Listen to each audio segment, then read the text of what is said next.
Salut les gars, aujourd'hui on va parler jambes et calisthénie, jambes street lifting, donc vraiment toutes les implications, les considérations dans la programmation, les objectifs qu'on a vis-à-vis de celle-ci, etc. Je vais vous présenter ce format sous un contenu un petit peu plus brut, avec des textes un peu moins préparés, tout ça sous un fond visuel qui sera ma séance d'entraînement, peut-être avec quelques clips en plus. Donc si vous aimez ce format, si vous voulez que je parle de certains sujets, ou autre, n'hésitez pas à me dire dans les commentaires, voir si ce format vous intéresse. Voilà, au niveau du contenu, ça sera très qualitatif. Maintenant, au niveau de la forme, peut-être un petit peu moins travaillé que sur certaines vidéos. Tout d'abord, je vais vous présenter la séance que je vais faire aujourd'hui. Ça sera une petite séance jambes, donc mon jour 2 de mon deuxième mésocycle en vue de préparer la compétition de street lifting. Pour ce deuxième mésocycle, il n'y a pas beaucoup de changements. Donc on est en semaine 1, je commence aussi lourd que j'ai terminé ma semaine 5 de méso passé. Donc c'est déjà quand même assez challengeant et j'avais une certaine fatigue lombaire et tout, donc vous allez voir que la séance se passe pas hyper facilement. Donc pour une semaine 1, c'est quand même plutôt challengeant et il y a 2-3 variantes en plus, sachant que je m'entraîne maintenant dans ma salle chez moi plutôt que chez Basic Fit. Donc ça va aussi être l'occasion de vous présenter peut-être 2 nouveaux exercices que vous pouvez. Pour ce qui est de la séance, évidemment, le but étant de performer en squat, on va se concentrer sur le squat avec un travail technique, avec du tempo. C'est un mouvement qui convient vraiment bien pour moi. Ça fait longtemps que je pratique le tempo, ça m'aide beaucoup. Je pense que c'est très intéressant pour les athlètes de calisthénie et surtout pour ceux qui, comme moi, ont des fémurs un peu plus longs, une moins bonne génétique, on va dire, pour le squat, même si ce n'est toujours que des excuses et qui, quand on charge, part souvent vers l'avant ou la trajectoire se désaxe un petit peu trop. Donc c'est très intéressant. Et dès qu'il y a de la charge, ben, la technique se dégrade énormément. Donc le tempo permettra vraiment d'avoir un certain volume d'entraînement, de la qualité, du temps sous tension. On peut prendre en force, en muscle en même temps. Et en plus, c'est un format assez intéressant pour aussi limiter la fatigue nerveuse totale. Donc, si vous faites beaucoup de skill ou de front lever, de planche à côté, ou d'autres mouvements de calisthénie, bah, ça sera aussi intéressant de réduire la fatigue là-dessus.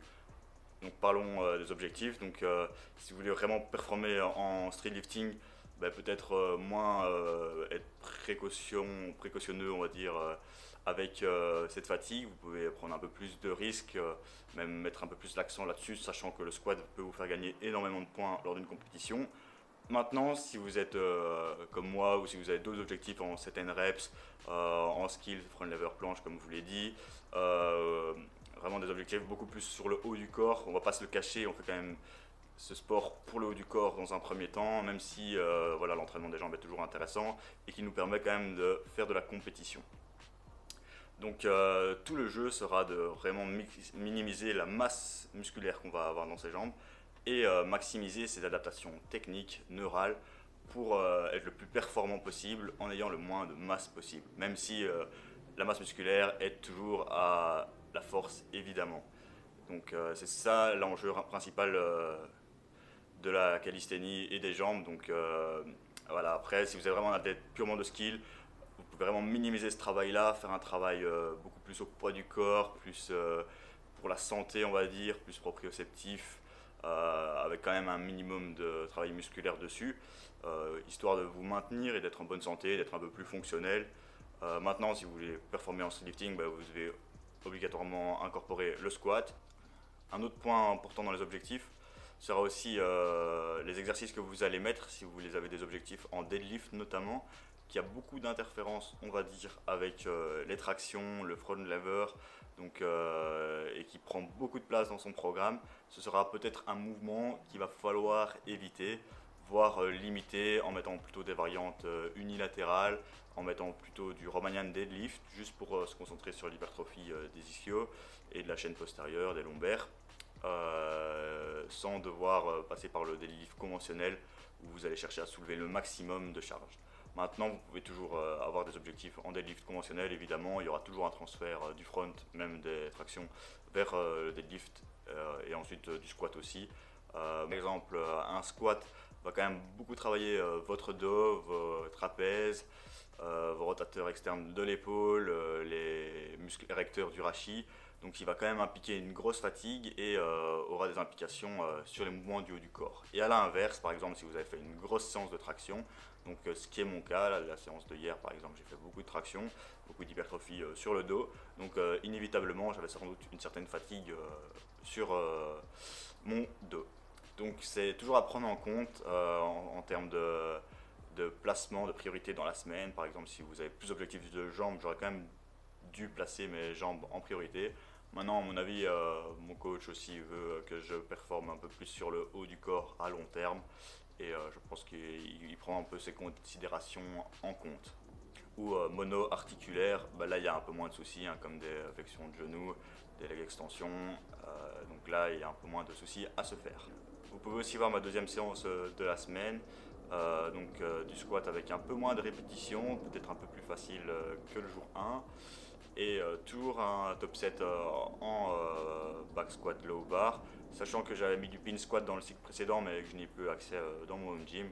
Ben, je me concentre sur cette variante là. Ensuite, Romanian deadlift, donc l'incrément a été assez drastique, sachant que j'avais assez facile dans le cycle précédent. Donc on fait par des bonds de 10, 7,5, 5 kg. Et maintenant ben, on commence à arriver à des charges assez challengeantes de travail avec des straps pour limiter la fatigue également. Ensuite, beaucoup d'exercices unilatérales pour ma part parce que ça m'aide aussi à corriger mes asymétries que j'ai. Donc ça c'est un truc qui est fort présent chez moi. Donc par exemple si vous avez un bassin qui shift ou des différences assez flagrantes en unilatéral, ça peut être intéressant. Par exemple, si vous avez pratiqué beaucoup de pistol squat dans le passé, vous avez sans doute une jambe qui est peut-être plus forte que l'autre et donc mettre des exercices unilatérales peut être intéressant. Donc dans la séance, vous pouvez voir que les squats à 112,5 en tempo sont quand même un petit peu challengeants. Voilà, c'est du tempo, donc c'est lent. Ma pause est peut-être un peu courte. Je me sentais encore un peu fatigué. Comme je vous l'ai dit, j'avais une petite fatigue dans le bas du dos. Et finalement, les séries sont quand même assez constantes. Donc mon RPE n'a pas spécialement augmenté sur ma dernière série. Donc j'étais quand même assez content de ça.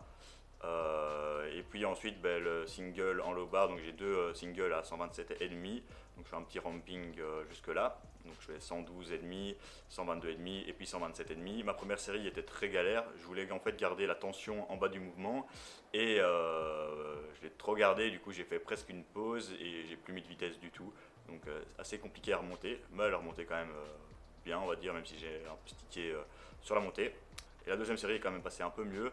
Et aussi, on voit que j'ai quand même peut-être été limite sur la depth, donc l'amplitude, mais elle est quand même rep.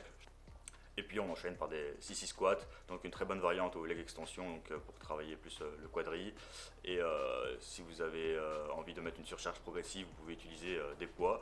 Donc là je me suis trompé, j'avais mis 10 kg au lieu de 5, donc un peu plus challengeant. Avoir une bonne surface qui glisse peut vous aider. Parfois vous pouvez utiliser un support à la main, mais c'est un peu plus subjectif, c'est un peu plus inconstant, donc un mur c'est vraiment très intéressant. Et bien garder les hanches vers le haut pour standardiser la forme.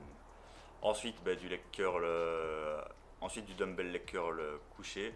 Donc la variante couchée parfois est moins intéressante que la variante assise pour la tension longueur de l'exercice, mais c'est une très bonne alternative quand on n'a pas de matériel, pas de leg curl machine.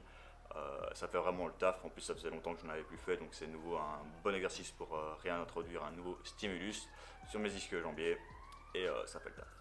Le tout est d'arriver à trouver le bon setup, donc parfois surrelever un peu l'avant du banc permet d'avoir un peu plus d'amplitude, mettre tous les poids à l'arrière de l'haltère permet aussi de prendre l'haltère plus facilement entre ses pieds, bien serrer ses mollets, ses malléoles internes. Ses genoux, ça aide énormément à bien réaliser l'exercice sans tomber quelquefois. En général, il va falloir quand même pas mal d'échecs avant d'y arriver, je vous le cache pas.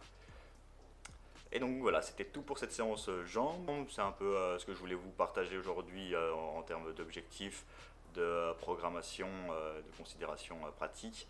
C'était tout pour cette vidéo, donc n'hésitez pas encore une fois à me dire si vous avez aimé ce genre de vidéo, de contenu. Et on se retrouve pour une prochaine vidéo. C'était Zero Workout.